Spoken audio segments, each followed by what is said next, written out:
Sabah everybody and welcome back to the channel. Today I have for you my unboxing of the Blackberry Key 2, the only device in 2018 that will come out with a QWERTY keyboard that not only works as a keyboard, but every single key is a customizable shortcut. This is TK, let's check it out.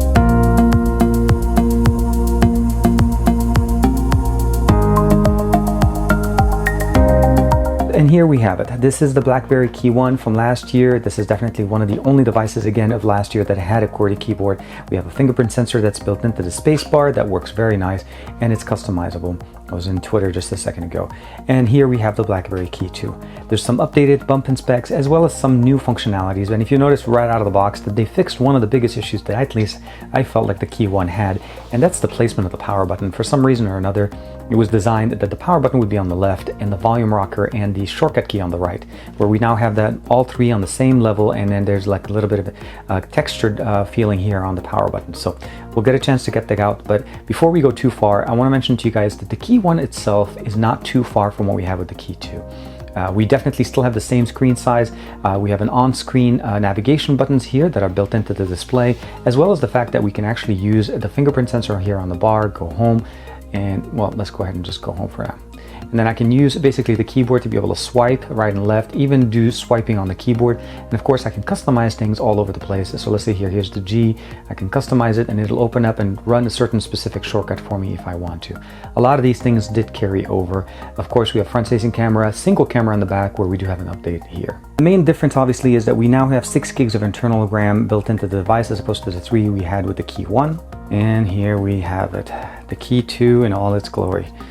So overall, from what you notice right out of the box, the aesthetics stayed pretty much the same. What we're looking at here is pretty much the same screen display size, and it is a 1080p panel. We still have the navigation button built in at the bottom here. There's a little bar, and we'll get a chance to turn that on. The keyboard style pretty much stayed the same. You'll notice right there the fingerprint sensor is still built into the spacebar.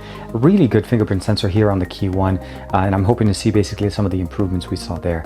But overall, you'll notice that the keyboard is slightly longer, and the device is actually a little bit longer than the other one. Overall, with the size as far as the actual back on the side here, we lost the power button on the left. Now we only have the SIM tray, which has also SD card support, where we normally have it here. I think it's on the right side, yeah, so that's where it was. So they moved it from the right to the left, which is not a bad idea. And then they kept the shortcut key and the volume rocker in the same position, but they inserted the power button in the middle. And as I mentioned to you guys, we do have a little bit of a textured button here that gives us access to basically know which one is the power button, and then the shortcut button is still sitting for us right here. On the top, we still have a 3.5mm headphone jack, a single microphone for the audio. On the bottom, we still have a USB Type-C, single firing speaker at the bottom. Now, as far as the backing, as I mentioned to you guys, we have a SIM tray, micro SD card, the same logo, of course. This is definitely a same design. The Key 2, we'll go ahead and remove the back. Not that nice little sound that we normally get, but definitely very good. The texture on the back feels very similar. I think they kept them pretty much. It's a little bit smaller as far as the actual texture here. I think the grooves are a little bit bigger. We have a dual camera setup in the back with the dual tone LED flash, of course with the Blackberry logo sitting in the center. Okay, so let's go ahead and power it on. Felt that little vibration. We'll put it on the side. We have a SIM removal tool, some instruction manual. Welcome to the new Android smartphone. Of course, quick start guide and more information, that 12 months limited warranty information. We have a pair of headphones, Blackberry branded, of course, USB-C to USB Type-A for charging and data connection, as well as the power brick branded with Blackberry, of course. This is going to be pretty much very much a standard. You notice right there the buttons did light up. Now that's a big difference from last year. We already had them kind of drawn on the glass, where here they're actually lit, so as when the display is turned off, the buttons go away, you get more of a black theme right there. It looks pretty nice. Key 2 comes out of the box with Android 8.1 Oreo. Android 7.1.1 Nougat is the latest version running on the Key 1, and it has not been updated. The screen size on both is a 1080p panel, slightly higher on the resolution. I'll explain to you why, but it's mostly the aspect ratio of the display at 4.5 inches, and it's 180 grams, a little bit to 168. So you definitely feel a little bit of loss in weight there, and I'll explain to you why. Resolution still continues to be at 1080 to 1620 to 1080 to 1620. The PPI did not change. The rear camera setup we have here is a dual camera setup, mostly intended to give us some of that bokeh effect. Front facing and of course dual LED flash. Front facing camera stayed at 8 megapixel.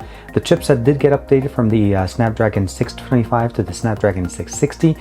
It is basically an octa-core processor right now running at 2.2 gigahertz as opposed to what we had it at 2.0. Then of course the Qualcomm Adreno went up from the 506 to the 512. We did get a massive bump in RAM from 3 gigs to 6 gigs, definitely should help us with multitasking.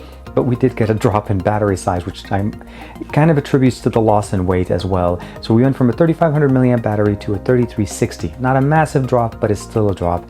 Fingerprint sensor is still present in here, as I mentioned to you guys, with the space bar. Now we don't have dual nano SIMs. We do have nano SIM support with an SD card, which is very, very nice. Now looking at them both from the front, you'll notice it's very similar. I do have to say that there is a black color version of this one, which kind of makes it a little bit more unison, but definitely the silver coloring going all around is appreciated here. The actual display, as I mentioned, is exactly the same. It's a 1080p panel. The buttons here on the bottom are lit or backlit, where we have them drawn here on the glass. So you always see them here, and it kind of becomes just a nice black coloring here. The home screen is pretty much same configuration. We have an app drawer. You have the ability of jumping into the widget and shortcuts here at the top. These applications they have the 3 buttons on the bottom. If you swipe on them, you get access to their widgets, and you're able to also initiate actions to them. This is running Android 8.1, so you're able to basically initiate the hub here information. Let's go ahead and click it on again. You can add a new tab. We have the activity or the productivity tab here on the right. You can customize your calendar, your messages, your text messages, your contacts. All of those things can actually be aggregated into one universal area, and it actually works very well. I have it configured on the Key 1, and I'll have to transition that information. Of course, BBM is still present on both, as well as the deck basically application that gives us access to control. And you'll notice right there, it kind of does like an analysis of your device to just tell you what you have.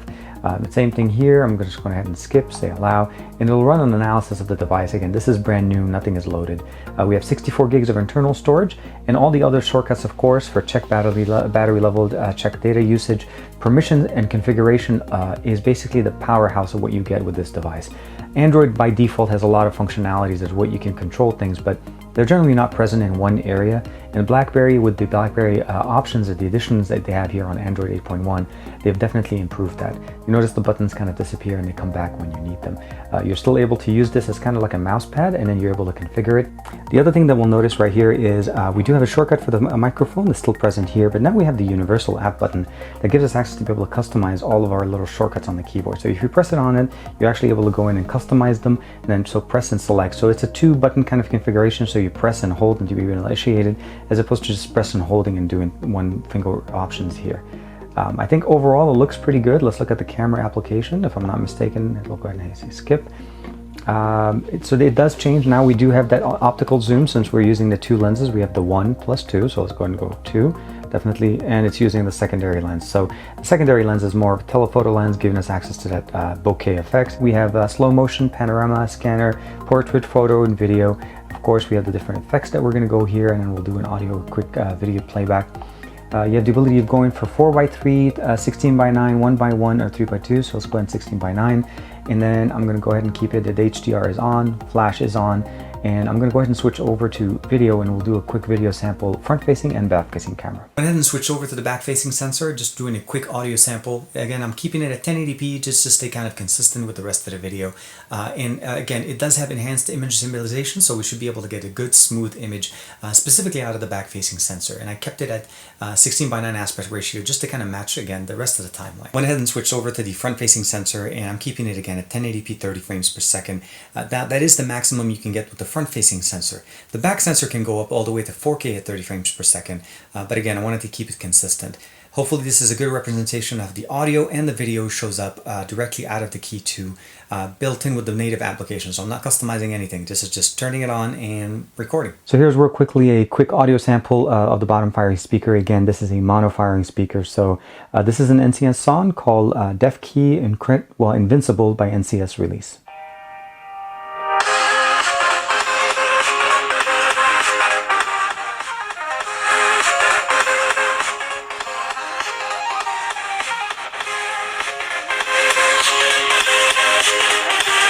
So my initial impressions of the Key 2, I like the aesthetics, I like the updates that they went from Key 1. I like the fact that, of course, that it comes out of the box with Android 8.1 with all the customizations that we had with BlackBerry. So DeC, BBM, all those things that you had on the Key 1 are definitely very nice and very set up correctly in here. You have the ability of doing all the shortcuts on the keyboards. You still have the fingerprint sensor. That's a really nice responsive fingerprint sensor that's built into the space bar. I think it's a nice placement for that. And of course, you know, the swiping ability. I think there's a lot of cool things in here. Now, is this going to be the flagship of 2018? I don't think that's where BlackBerry is trying to go with that. I think BlackBerry with the keyboard is a niche market. If you're looking for a device with a keyboard, this is the best that you can get. If you're looking for a device that will be a really good powerhouse for productivity, this is going to be the place that you can go there. Is it great for media consumption? If you're using the 3.5mm headphone jack, I think you're going to be fine. If you're using the speaker, you may be a little bit disappointed. The aspect ratio on the display is a little bit off, but that's again to compensate for the keyboard, and that's more of a BlackBerry thing. Again, if you're looking for a keyboard, you're not gonna have a problem with the display. And if you have a problem with the display, you're looking at the wrong device. This is not the one for you. But I think overall, I'm going to give it a couple more days and I'll do a recap for you guys just to kind of just give you guys a heads up of how this thing has been holding up. You know, obviously with a smaller battery and of course just getting my stuff on it. Let me know in the comments below specifically what you'd like me to be able to test on this device, or if there's any comparisons you'd like to see between the Key 2 and the Key 1. As usual, like and subscribe. Thank you very much to BlackBerry for allowing me to check out this device, and I'll share with you guys what I think. Thank you very much for the support. I'll see you guys in the next video.